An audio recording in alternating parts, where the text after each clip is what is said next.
റാമോജി റാവു എന്നു പേരുള്ള ഒരു സിനിമാ നിർമ്മാതാവ് 1996 ഹൈദരാബാദിൻ്റെ കുറച്ച് പുറംഭാഗത്തായിട്ട് ഒരു 1666 ഏക്കറിൽ സ്ഥാപിച്ചിരിക്കുന്ന ഫിലിം സിറ്റിയാണ് ഈ കാണുന്ന റാമോജി ഫിലിം സിറ്റി. ഇങ്ങോട്ടുള്ള എൻട്രി ഫീസ് എന്ന് പറയുന്നത് ഞാൻ പോയ സമയത്ത് 1700 ചില്ലറ ആയിരുന്നു. 2 ടൈപ്പ് ടാക്സും ഉണ്ട്, 18% 12% വെച്ചിട്ട്. ടാക്സ് അടക്കമുള്ള ചാർജാണ്. ഇത് കൊടുത്ത് നമുക്ക് ഉള്ളിൽ കയറി കഴിഞ്ഞാൽ പിന്നെ അവരുടെ ബസ്സിൽ നമ്മൾ കൊണ്ടുപോയിക്കോളും ഉള്ളിലേക്ക്. പിന്നെ ഓരോ കാഴ്ചകൾ കാണാനും എല്ലാം നമുക്ക് വേറൊന്നും മുടക്കേണ്ട ആവശ്യമില്ല. ഫുഡിൻ്റെ പൈസ മാത്രം നമ്മൾ നോക്കിയാൽ മതി. ഫുഡോ അല്ലെങ്കിൽ വേറെ എന്തെങ്കിലും ഐറ്റം കഴിക്കാൻ വേണ്ടി വാങ്ങുന്നതിൻ്റെ മാത്രം നമ്മൾ ചാർജ് നോക്കിയാൽ മതി. ബാക്കിയെല്ലാം ഇൻക്ലൂഡാണിത്. കഴിയുന്നതും രാവിലെ തന്നെ എത്താൻ വേണ്ടി നോക്കുക. രാവിലെ ഒരു 9 മണിക്കൊക്കെ അവിടെ എത്തിക്കഴിഞ്ഞാൽ നമുക്ക് രാവിലത്തെ ഒരു ഉദ്ഘാടന സമയത്തുള്ള കുറച്ച് പ്രോഗ്രാംസുകളൊക്കെ ഉണ്ട്. അതൊക്കെ നമുക്ക് കാണാൻ വേണ്ടി പറ്റും.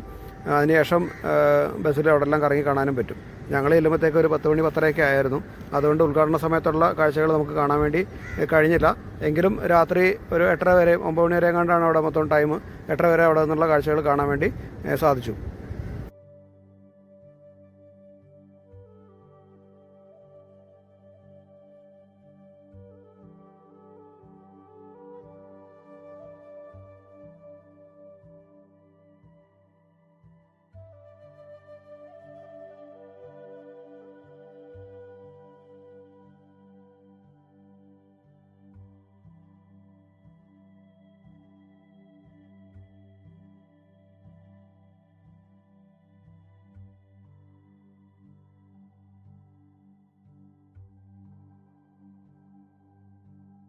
ഹൈദരാബാദ് സിറ്റിയിൽ നിന്ന് നമുക്ക് റാമോജി ഫിലിം സിറ്റിയിലേക്ക് പോകാൻ വേണ്ടിയിട്ട് എപ്പോഴും ബസ്സുകളൊക്കെ കിട്ടും. അല്ലെങ്കിൽ ടാക്സിക്കായാലും പോകാം, ഓട്ടോയ്ക്കായാലും പോകാം. ഹൈദരാബാദ് പോയി കഴിഞ്ഞാൽ കൂടുതലും ഓല, യൂബർ പോലെയുള്ള ടാക്സികൾ വിളിക്കുന്നതാണ് നല്ലത്. അതിൽ കാണിക്കുന്ന റേറ്റും കുറവായിരിക്കും, നമുക്ക് പെട്ടെന്ന് എത്താനും പറ്റും. ഇതിപ്പോൾ അതിനുള്ളിൽ നമ്മൾ കയറിയിട്ട് ബാഹുബലി സെറ്റിലേക്ക് പോയതാണ്. ബാഹുബലി ഷൂട്ട് ചെയ്ത സെറ്റിലേക്ക്. അത് അവിടുന്ന് കുറച്ച് ദൂരമാണ്. ബസ്സിൽ അവർ കൊണ്ടുപോകും. അവിടെ പോയി ആദ്യം നമ്മൾ ഈ കാണുന്നത് മിനിയേച്ചറാണ്. ബാഹുബലി സെറ്റിൻ്റെ മിനിയേച്ചർ രൂപം. ഇത് കഴിഞ്ഞിട്ട് ഇതിനുള്ളിൽ ബാഹുബലി സെറ്റ് നമുക്ക് ഉള്ളിൽ കയറി കാണാൻ വേണ്ടി പറ്റും.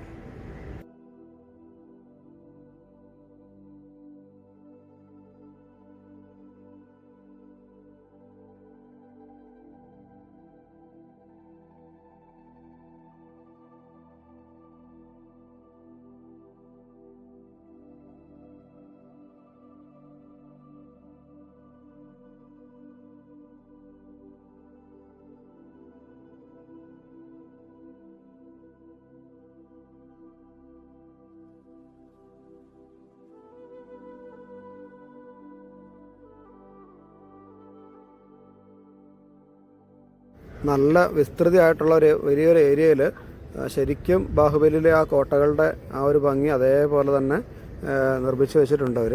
ഇതെല്ലാം പ്ലാസ്റ്റർ ഓഫ് പാരീസിലും അതുപോലെയുള്ള ചെറിയ തുണി, മരത്തിൻ്റെ മരം എന്ന് പറഞ്ഞാൽ ഒറിജിനൽ മരമല്ല, കാർഡ്ബോർഡ് പോലത്തെ ഉള്ള അങ്ങനെയുള്ള സംഭവങ്ങളിലൊക്കെ ഉണ്ടാക്കിയിട്ടുള്ള സാധനങ്ങളാണ്. പക്ഷേ ഇതിപ്പം ഇത്രയും വർഷമായിട്ട് ഇതിനധികം പരിക്കൊന്നും കേടൊന്നും പറ്റിയിട്ടില്ല. എങ്കിലും ചില സ്ഥലത്തൊക്കെ ചിലതായിട്ടൊക്കെ ഡാമേജുകളൊക്കെ വരുന്നുണ്ട്. ഇനിയിപ്പോൾ 1-2 കൊല്ലം കൂടെ ഉണ്ടാവുമെന്ന് വിചാരിക്കാം. അത് കഴിയുമ്പോഴത്തേക്ക് ഇനി വേറെ സിനിമകളൊക്കെ വരുമ്പം അതിൻ്റെ സെറ്റായിട്ടൊക്കെ ഇത് മാറ്റിയെടുക്കാനും സാധ്യതയുണ്ട്. ഇതിപ്പോൾ കണ്ടു കഴിഞ്ഞാൽ നമ്മളിതെല്ലാം സിനിമയിൽ നമ്മൾ കാണുമ്പോൾ ഇതെല്ലാം ഓടുന്ന ടൈപ്പുള്ള രൂപങ്ങളായിട്ട് കാണുക. ഈ രഥമായാലും തേരായാലും ഇതെല്ലാം നമുക്ക് മൂവ് ചെയ്യുന്ന രീതിയിലാണ് നമ്മൾ സിനിമയിൽ കണ്ടിട്ടുള്ളത്. പക്ഷേ ഇവിടെ അങ്ങനെയല്ല കാണുക. ഇത് സ്റ്റില്ലായിട്ട് നിൽക്കുന്ന രീതിയിലാണ് ഇതെല്ലാം ഉണ്ടാക്കി വെച്ചിരിക്കുന്നത്. പിന്നെ ഗ്രാഫിക്സിൻ്റെ സഹായത്തോടു കൂടി ആയിരിക്കും സിനിമയിൽ അങ്ങനെ ചെയ്തെന്ന് വിചാരിക്കുന്നു. എന്തായാലും സിനിമ ഇറങ്ങി ഇത്രയും വർഷം കഴിഞ്ഞിട്ട് നമ്മളിത് കാണാൻ പോകുമ്പോഴും നമുക്ക് സിനിമയിൽ കണ്ട ഓരോ രംഗങ്ങളും നമുക്ക് ഓർത്തെടുക്കാൻ വേണ്ടി കഴിയുന്നുണ്ട്. അതുപോലെ തന്നെ ഇവിടെ ഒരു ബാഹുബലി ദർബാറുണ്ട്. ഹോട്ടലും ചെറിയ റെസ്റ്റോറൻറ്റൊക്കെ ആയിട്ട് അവിടെ ബാഹുബലി ബിരിയാണിയൊക്കെ കിട്ടും. അതൊക്കെ കഴിച്ച് ഇവിടുത്തെ കാഴ്ചകൾ കണ്ടിട്ട് നമുക്ക് വീണ്ടും തിരിച്ച് ബസ്സിൽ കയറി പോകാൻ പറ്റും. ഈ രഥം കണ്ടോ? ഈ രഥമൊക്കെ നമ്മൾ നിശ്ചലമായിട്ട് നിൽക്കുന്ന രഥമാണ്. ഈ സിനിമയിൽ നമ്മളിത് വലിച്ചുകൊണ്ട് പോകുന്നതായിട്ടൊക്കെയാണ് നമ്മൾ സിനിമയിൽ കണ്ടിട്ടുള്ളത്. എന്തായാലും നല്ല മനോഹരമായിട്ട് തന്നെ ഓരോ കാര്യങ്ങളും അവിടെ ഇപ്പോഴും അതേപോലെ സൂക്ഷിച്ചത് കണ്ടില്ല. ഒരു ആൾക്കാരെ കൊല്ലാൻ വേണ്ടി ഉപയോഗിക്കുന്ന ഒരു സൈസ് വാട് പോലുള്ളൊരു മെഷീനും അതൊക്കെ അതൊന്നും മൂവ് ചെയ്യുന്നതല്ല. ഈ രഥം അതേപോലെ തന്നെ. ഇങ്ങനെ ബാഹുബലി സിനിമയിലുള്ള എല്ലാ സംഭവങ്ങളും നമുക്കിവിടെ കാണാൻ പറ്റും. അവരുടെ ഫാമിലി കണ്ടില്ലേ, അമ്മായിമ്മയും മരുമോളും, അവരുടെ കൂടെ നമുക്ക് ഫോട്ടോ എടുക്കാം. അവരെ കട്ടൗട്ടറൊക്കെ ഉണ്ടാക്കി വെച്ചിട്ടുണ്ട്. എന്തായാലും നല്ല ഭംഗിയായിട്ടുണ്ട്. എല്ലാ കാര്യങ്ങളും ഇതുവരെ കേടൊന്നും കൂടാതെ ഇപ്പോഴും ഇരിക്കുന്നുണ്ട്. ഇയാളുടെ പ്രതിമ കണ്ടില്ലേ, 2 പീസായി. ഈ പ്രതിമയുടെ പുറകെ കാണുന്ന ഇത് അമ്പും വില്ലൊക്കെ ആയിട്ട് അമ്പ് ചെയ്യുമ്പോൾ വന്ന് തറയ്ക്കുന്നൊരു സംഭവമാണ്. ഈ കാണുന്നതാണ് ഞാൻ നേരത്തെ പറഞ്ഞ ഹോട്ടൽ. ഇതിനുള്ളിൽ ബാഹുബലി ബിരിയാണി ഉണ്ട്, റെസ്റ്റോറൻറ്റുകളൊക്കെ ഉണ്ട്, ഫ്രഷ് ചെയ്യാനുള്ള ഏരിയകളൊക്കെ ഉണ്ട്. ഇതെല്ലാം കണ്ട് നമുക്ക് പുറത്തിറങ്ങി കഴിഞ്ഞാൽ ബസ്സിൽ നമുക്ക് വീണ്ടും ആ എൻട്രൻസ് പോയിന്റിലേക്ക് പോകാൻ പറ്റും.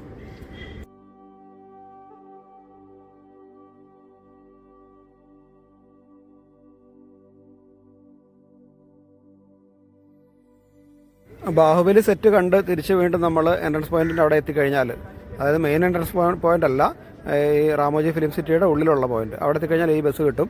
ഈ ബസ്സിലാണ് നമ്മൾ ഇനിയും കാഴ്ചകൾ കാണാൻ വേണ്ടി പോകുന്നത്. ഈ ബസ്സിൽ നമ്മളോടൊപ്പം ഒരു ഗൈഡ് ഉണ്ടാവും. ഗൈഡ് മൈക്കിൽ ഓരോ കാര്യങ്ങൾ അനൗൺസ് ചെയ്യും. ഈ വല സൈഡിൽ കാണുന്ന പൊന്നിൻ സെൽവൻ സിനിമ ഷൂട്ട് ചെയ്ത ലൊക്കേഷനാണ്. പൊന്നിൻ സെൽവൻ സിനിമയുടെ ഫസ്റ്റ് പാർട്ട് സെക്കൻഡ് പാർട്ടൊക്കെ ചെയ്ത കോട്ടയാണ് ഈ കാണുന്നത്. ഇട സൈഡിൽ കാണുന്ന ഒരു ഗാർഡനാണ്. ഇത് നമുക്ക് രാത്രി കാണാനാണ് നല്ല ഭംഗിയായിരിക്കും ഈ ഗാർഡൻ കാണാൻ. അത് രാത്രിയുള്ള വീഡിയോ ഇതിൽ വരുന്നുണ്ട്. ഇതിൻ്റെ തന്നെ ബാക്കിയായിട്ട് തുടർച്ചയായിട്ട് വരും. അപ്പോൾ നമുക്ക് അതിൽ കാണാം. ഇതൊക്കെ പല പല ഗാർഡനുകളാണ്. ഇത് മൊത്തം 1600 ചില്ലറ ഏക്കർ ഉണ്ടെന്ന് പറഞ്ഞല്ലോ. അപ്പോൾ ഇത് ഗിന്നസ് റെക്കോർഡൊക്കെ കിട്ടിയിട്ടുള്ള ഒരു സ്റ്റുഡിയോയാണ്. ഇതിൽ 47-നടുത്ത് തിയേറ്ററുകളും സ്റ്റേജുകളൊക്കെ ഉണ്ട്. ഒരുപാട് സംഭവങ്ങളൊക്കെ ഇതിൽ ചെയ്തു വെച്ചിട്ടുണ്ട്. നമുക്ക് തന്നെ ഞെട്ടിപ്പോകും. ഈ കാണുന്ന റോഡ് RRR സിനിമയിലും വേറെ ഹിന്ദി സിനിമകളിലൊക്കെ വന്നിട്ടുള്ള റോഡാണെന്ന് അവർ പറയുന്നുണ്ടായിരുന്നു. അങ്ങനെ എല്ലാ ലൊക്കേഷനുകളും സിനിമയ്ക്ക് വേണ്ടി ചെയ്തിട്ടുള്ള സെറ്റുകളാണ് ഈ കാണുന്നതിൽ കാണുന്നതെല്ലാം.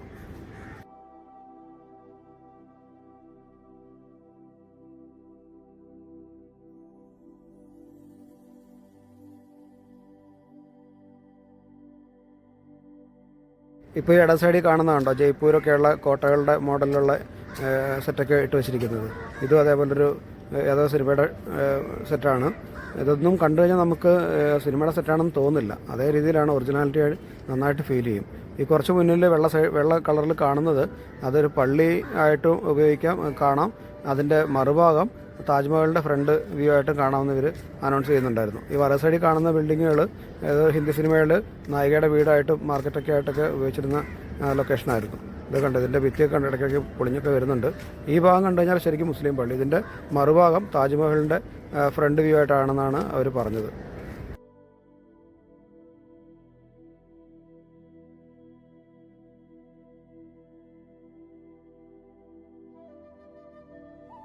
ഇനി നമ്മൾ ഇട സൈഡിൽ കാണുന്നത് ഒരേ സിനിമയിലെ നായികയുടെയും നായകൻ്റെയും വില്ലൻ്റെയും വീടുകളാണ്. ഇവരുടെ വീടുകൾ അടുത്തടുത്തല്ല, സിനിമയിൽ വേറെ വേറെ ലൊക്കേഷനാണ്. പക്ഷേ ഇവിടെ ഷൂട്ട് ചെയ്തത് ഇങ്ങനെയാണ്. ഇപ്പോൾ ഈ കാണുന്നത് കണ്ട് ഇതൊരു മാർക്കറ്റും ഇതൊക്കെ ആയിട്ടുള്ള സെറ്റുകളാണ്. ഇതൊന്നും പൊളിച്ച് നീക്കിയിട്ടില്ല. ഇനി വേറെ ഏതെങ്കിലും സിനിമയ്ക്ക് ആവശ്യം വരുമ്പോൾ അതിൻ്റെ ചെറിയ രീതിയിലുള്ള മാറ്റങ്ങളൊക്കെ വരുത്തിയിട്ട് വീണ്ടും ഉപയോഗിക്കും.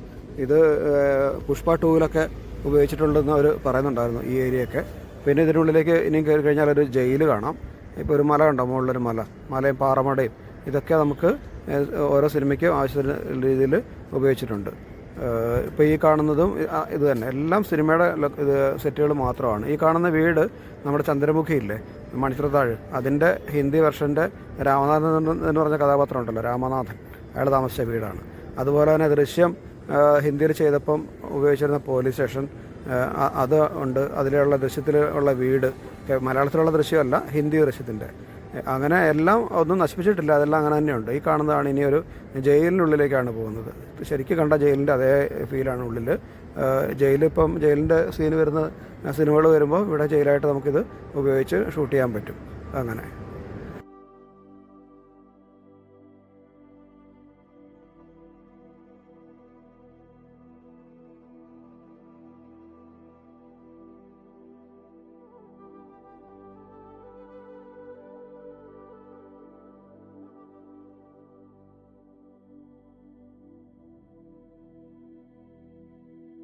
ഇപ്പോൾ ഇത് കാണാൻ വേണ്ടി അതോ രാജകൊട്ടാരത്തിൻ്റെയൊക്കെ ഉള്ളിൽ പോയ പോലൊരു ഫീൽ തോന്നില്ലേ?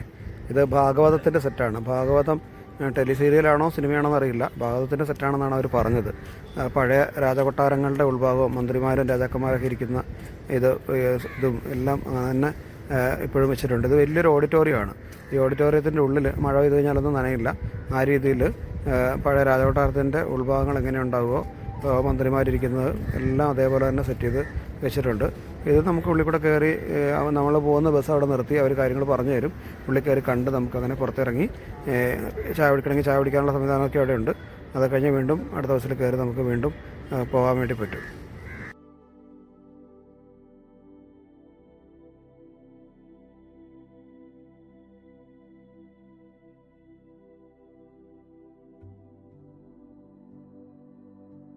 ഇപ്പോൾ ഈ കാണുന്നത് ഏതോ സിനിമയിൽ വലിയൊരു പാലസായിട്ടോ ബംഗ്ലാവായിട്ടോ ഒക്കെ ചെയ്തിരിക്കുന്ന സെറ്റാണ്.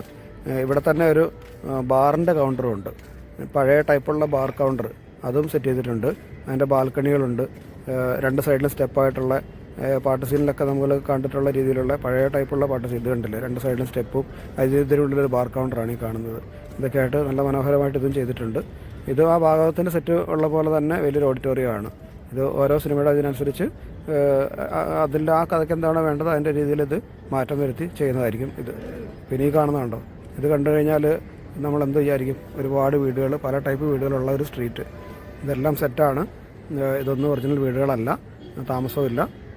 ഫ്രണ്ട് എലവേഷൻ മാത്രമേ ഉള്ളൂ. ബാക്ക് സൈഡിൽ ഇങ്ങനെയൊന്നും ആയിരിക്കത്തില്ല കാണാൻ വേണ്ടിയിട്ട്. നമുക്കിങ്ങനെ നടന്ന് ഈ ഒരു തെരുവിൽ കൂടെ നടക്കുന്ന അതേ ഫീൽഡിൽ നടന്ന് നമുക്ക് കാണാൻ വേണ്ടി പറ്റും.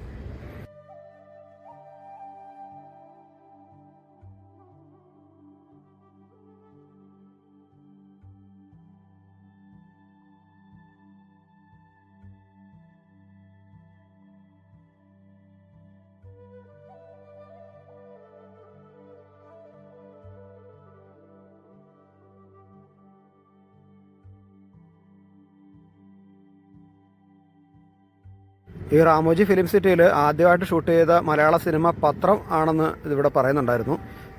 ഇപ്പോൾ ഉദയനാട് താരത്തിൻ്റെ ക്ലൈമാക്സ് സീൻ ഷൂട്ട് ചെയ്ത ഏരിയയാണിത്. ഉദയനാട് താരത്തിൻ്റെ ഒരുപാട് സീനുകൾ ഇവിടെ വെച്ച് ഷൂട്ട് ചെയ്തിട്ടുണ്ട്. ഇതിന് ഈ ഫിലിം സിറ്റിക്ക് ഗിന്നസ് വേൾഡ് റെക്കോർഡും കിട്ടിയിട്ടുണ്ട്. ഏറ്റവും വിസ്തൃതിയുള്ള ഒരുപാട് സ്റ്റേജുകളുള്ള സ്റ്റുഡിയോ കോംപ്ലക്സ് എന്നുള്ള ഗിന്നസ് റെക്കോർഡും റാമോജി ഫിലിം സിറ്റിയുടെ പേരിലാണുള്ളത്. കേട്ടില്ല, എത്ര മനോഹരമായിട്ടാണ് ഈ സ്ട്രീറ്റൊക്കെ സെറ്റ് ചെയ്തിരിക്കുന്നത്.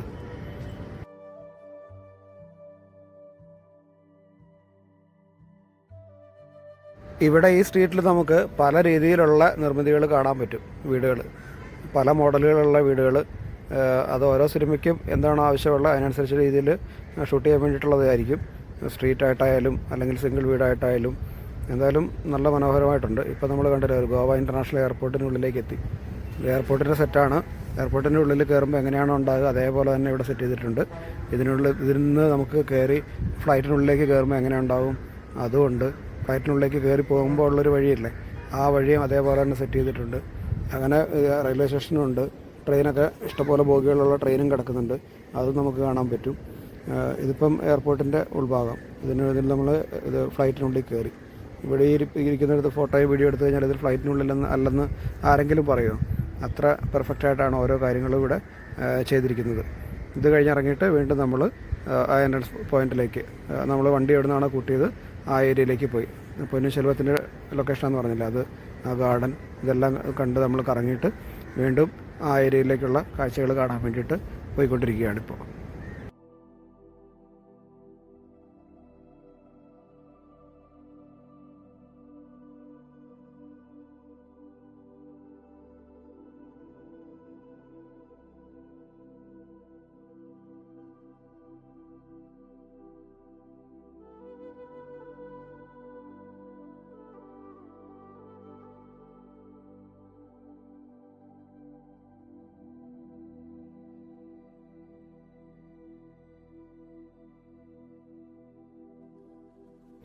ഓരോ സ്ഥലത്തും നമ്മളെത്തുമ്പം നമ്മൾ വന്ന ബസ്സിൽ ഇറങ്ങിയിട്ട് നമുക്ക് ആ സ്ഥലത്തെ കാഴ്ചകൾ പോയി കണ്ടിട്ട് വീണ്ടും തിരിച്ചു വരുമ്പം വേറെ ബസ്സുണ്ടാവും, അതിൽ കയറി നമുക്ക് അടുത്ത സ്ഥലത്തേക്ക് പോകാൻ വേണ്ടി പറ്റും.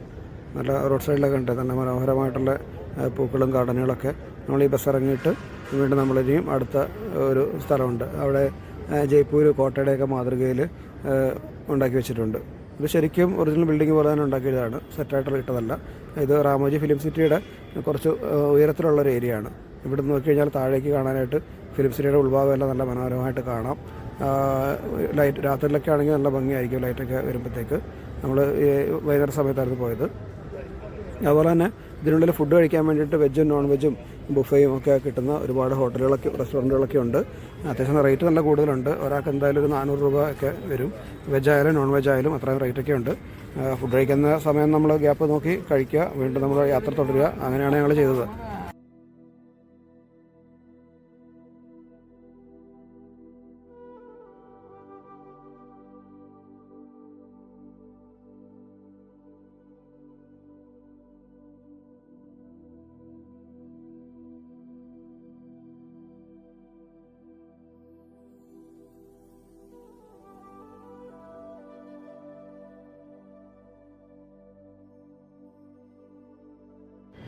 ഞങ്ങൾ രാവിലെ ഒരു 10:30-11 മണിയായപ്പോൾ അവിടെ എത്തിയിട്ട് വൈകുന്നേരം ഒരു 5 മണി 4:30-5 മണിയായപ്പോഴത്തേക്ക് അത്യാവശ്യം ബസ്സിലുള്ളതും ബാഹുബലി സെറ്റും എല്ലാം കണ്ടു കഴിഞ്ഞു. അത് കണ്ടു കഴിഞ്ഞിട്ട് പിന്നീട് ഇത് കണ്ടല്ലോ, ഇതിപ്പം ആ എൻട്രൻസ് പോയിന്റിലേക്ക് പോവുകയാണ്. ഇതാണ് പൊന്നുശെൽവത്തിൻ്റെ അതിലുള്ള കോട്ടയുടെ സൈഡ് വ്യൂ. അപ്പോൾ അവിടെ എത്തിക്കഴിഞ്ഞാൽ പിന്നെ എല്ലാവരുടെ അനൗൺസ് ചെയ്യും. ഓരോ കൾച്ചറൽ പ്രോഗ്രാമുകളൊക്കെ അവിടെ നടക്കുന്നുണ്ടാവും, അതിൻ്റെയൊക്കെ അനൗൺസ്മെൻ്റ് ഉണ്ടാവും.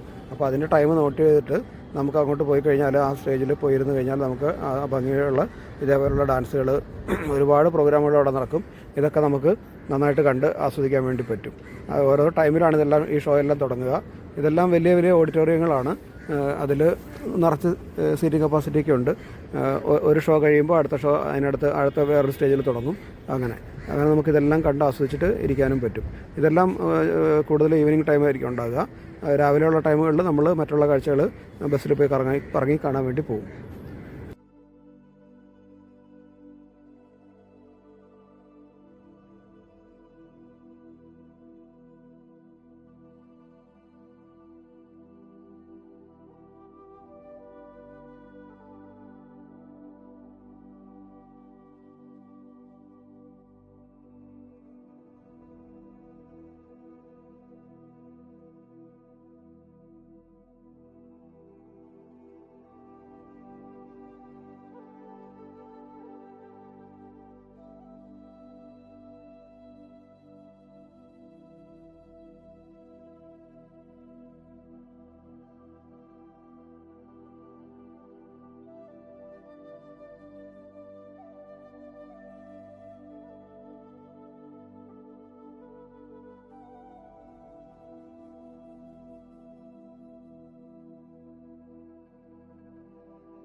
ഇപ്പം വന്ദേമാതരമാണ്. ഇതോടുകൂടി കൾച്ചറൽ ഇവിടുത്തെ ഷോ കഴിഞ്ഞു. ഇനി ഇതിനടുത്ത് തന്നെ സ്റ്റണ്ട്, ഫൈറ്റ്, തോക്കുകൊണ്ടുള്ള വെടിവെപ്പും അങ്ങനെ ഇതൊക്കെ ആയിട്ടുള്ള ഡ്രാമ, ഇതെല്ലാം മിക്സായിട്ടുള്ള ഒരു ഷോയാണ്. ഇതിനടുത്ത് കുറച്ച് ദൂരം അങ്ങോട്ട് നടന്നു പോകാനുണ്ട്. ഇത് കഴിഞ്ഞിട്ട് ഇപ്പോൾ ഈ പ്രോഗ്രാം കഴിഞ്ഞതിന് ശേഷമാണ് അവിടെ തുടങ്ങുക. അപ്പോൾ ഞങ്ങൾ ഇത് കഴിഞ്ഞ ഉടനെ ഇറങ്ങിയിട്ട് നേരെ അങ്ങോട്ട് പോയി അതും കണ്ടു. അതും കണ്ടിരിക്കാൻ മനോഹരമാണ്. സ്റ്റേജിൻ്റെ മുന്നിൽ തന്നെ നമുക്ക് സീറ്റ് കിട്ടിക്കഴിഞ്ഞാൽ തോക്കുകൊണ്ടൊക്കെ വെടിവെക്കുമ്പോഴൊക്കെ ഉള്ള ശബ്ദം പെട്ടെന്നായിരിക്കും അവരെ ബോംബിടുന്നത്. അതുപോലെ ഫൈറ്റിൽ നല്ല കുത്തിമറിയുന്ന ഫൈറ്റുകൾ, സിനിമയിലൊക്കെ നമ്മൾ എങ്ങനെ കാണുന്ന ഫൈറ്റ് അതേപോലെ ഇത് റിയലായിട്ട് നമ്മുടെ കൺമുന്നിൽ കാണാണ്. എന്തായാലും നല്ല ഭംഗിയായിരുന്നു ഈ ഫൈറ്റ് സീനും കാണാൻ വേണ്ടി.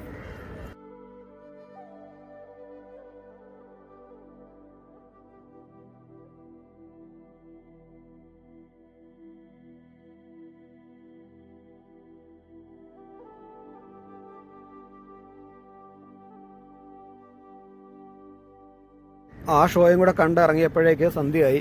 ലൈറ്റൊക്കെ ഓണായി. നമ്മൾ ഇതുവരെ കണ്ട റാമോജി ഫിലിം സിറ്റി അല്ല ലൈറ്റ് ഓണതിന് ശേഷം കാണുക. നമ്മളിപ്പോൾ കണ്ട കാഴ്ചകൾ തന്നെ നമ്മൾ കൊടുത്ത ഈ 1700 ചില്ലറ രൂപയ്ക്ക് മുതലാണ്. ഇനിയുള്ള കാഴ്ചകൾ ഇനിയും ഇതിൽ കൂടുതൽ മനോഹരമാണ്. ഈ വായ്ക്കുള്ളിലൂടെ നമ്മൾ ഉള്ളിൽ കയറി കഴിഞ്ഞാൽ കുട്ടികളുടെ ഒരു പാർക്കാണ് അതിനുള്ളിൽ. വലിയ ഡിനോസറിൻ്റെ പ്രതിമയും ലൈറ്റൊക്കെ ഇട്ട് ഡിനോസറിൻ്റെ മുട്ടയൊക്കെ ആയിട്ടുള്ളൊരു ഗാർഡൻ, ഒരുപാട് സംഭവങ്ങളവിടെ കാണാനുണ്ട്. അതിനുള്ളിലും ചെറിയൊരു സ്റ്റേജ് ഷോ പോലൊരു സംഭവം നടക്കുന്നുണ്ട്. അതും കാണാൻ വേണ്ടി കയറി. അപ്പോഴേക്ക് ചെറിയ ചാറ്റൽ മഴയൊക്കെ ഉണ്ടായിരുന്നു. അത് ആരും വകവയ്ക്കുന്നൊന്നുമില്ല. അങ്ങനെ കയറിയിട്ട് നമ്മൾ ഈ ഒരു 10 മിനിറ്റുള്ള ചെറിയ ഷോ, അതാണ് നമ്മൾ ഈ കാണുന്നത്. ഈ ഷോയും കണ്ടിട്ട് ഇറങ്ങിയിട്ടാണ് നമ്മൾ വീണ്ടും അടുത്തുള്ള ലൈറ്റ് ഓൺ ആയിട്ടുള്ള സ്ഥലങ്ങളെല്ലാം കാണാൻ വേണ്ടിയിട്ട് ഇറങ്ങിയത്. ഇനിയുള്ളതെല്ലാം നമുക്ക് സന്ധ്യ ആയി കഴിഞ്ഞാൽ നമുക്ക് കാണാൻ വേണ്ടിയിട്ടില്ല, നടന്ന് കാണാനുള്ള ദൂരമേ ഉള്ളൂ. എല്ലാം അടുത്തടുത്താണ് ഓരോ സ്ഥലങ്ങളും ഉള്ളത്.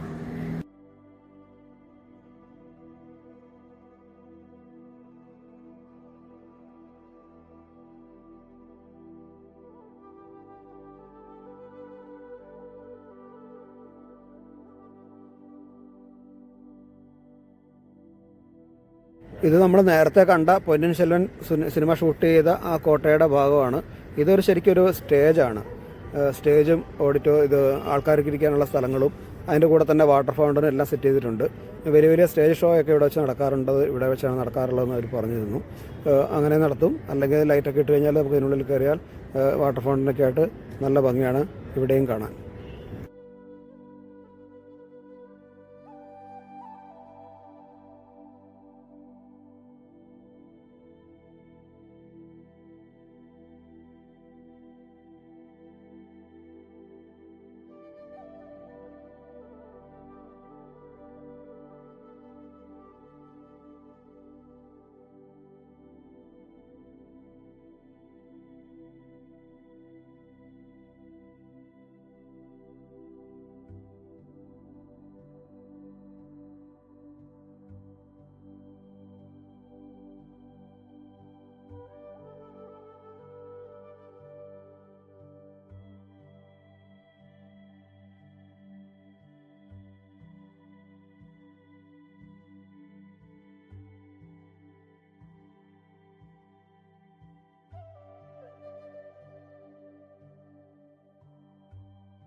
ഈ കോട്ടയുടെയും സൈഡ് വഴിയൊക്കെ നമുക്ക് ഇറങ്ങി കയറിയൊക്കെ പോകാനൊക്കെ പറ്റും.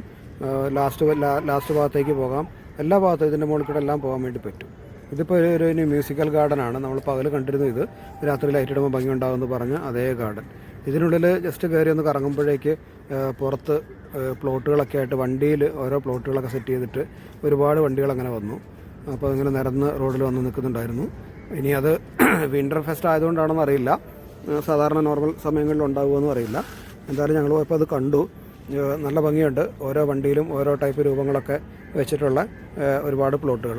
നമ്മൾ ഓണം ഫെസ്റ്റിനൊക്കെ സാധാരണ കേരളത്തിൽ കണ്ടിട്ടുള്ള ആ ടൈപ്പുള്ള ഓരോ പ്ലോട്ടുകൾ കണ്ടില്ലേ, അരയന്നത്തിൻ്റെ മോഡൽ, അങ്ങനെ ഒരുപാട് മോഡലുകൾ പ്ലോട്ടുകൾ ഇവിടെ ഇങ്ങനെ വന്ന് നിറഞ്ഞു നിന്ന് നിൽക്കുന്നുണ്ടായിരുന്നു.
ഇത്രയും നേരം ആ വണ്ടിയിലുള്ള പ്ലോട്ടുകളെല്ലാം കണ്ടിട്ട് ആദ്യം കയറി ഇറങ്ങി വന്നു എന്ന് പറഞ്ഞല്ലോ, മ്യൂസിക്കൽ ഗ്ലോ ഗാർഡൻ. അതിനുള്ളിലേക്ക് കയറി ഫുള്ള് ലൈറ്റ് അറേഞ്ച്മെൻറ്റ്സ് ആണ്. ഓരോ സിനിമയുടെ രീതിയിലുള്ളതും അല്ലാത്ത രീതിയിലുള്ളതും ഉണ്ട്. ഇതിനുള്ളിലൊരു DJ സ്റ്റേജ് ഉണ്ട്, അതിൽ നമുക്ക് പോയി ഡാൻസ് കളിക്കാം. നമ്മൾ ശരിക്കും ഒരു സ്റ്റേജ് ഷോയ്ക്ക് എങ്ങനെയാണോ ലൈറ്റ് അറേഞ്ച്മെൻറ്റ്സ് ഉണ്ടാകുക, മ്യൂസിക്കൊക്കെ ഉണ്ടാകുക, അതേപോലെ ഉണ്ടാവും. ഡാൻസ് കളിക്കാൻ കയറുന്ന ആൾക്കാരുടെ ഇഷ്ടത്തിനനുസരിച്ച് അവർ പാട്ട് പെട്ടെന്ന് മാറ്റി കൊടുക്കുന്നുണ്ട്. അതിൻ്റെ ഫോഗ് ഒക്കെ അടിച്ചിട്ട് അതുമുണ്ട്. അങ്ങനെ മൊത്തത്തിൽ നല്ല ലൈറ്റ് അറേഞ്ച്മെൻറ്റ്സിൻ്റെ ഇത് കാണേണ്ട ഒരു കാഴ്ച തന്നെയാണ് ഇത്. ഈ ഗാർഡൻ്റെ ഉൾഭാഗം നല്ല മനോഹരമായിട്ടുണ്ട്. ഈ ഗാർഡൻ മൊത്തത്തിൽ കുറച്ച് സമയമെടുക്കും ഇതെല്ലാം ചുറ്റിക്കറങ്ങി വരാൻ വേണ്ടിയിട്ട്. എന്തായാലും കുട്ടികളൊക്കെ ആയിട്ട് പോയി കഴിഞ്ഞാൽ നല്ല ഒരു അടിപൊളി വ്യൂ ആണ് ഈ ഭാഗത്ത് ഇവിടെ എല്ലാം കാണാനായിട്ടുള്ളത്.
ഞങ്ങളിവിടെ വന്ന് ഈ കറങ്ങുന്ന സമയത്ത് അവിടെ ഒരു മെയിൻ സ്റ്റേജ് ഉണ്ട്.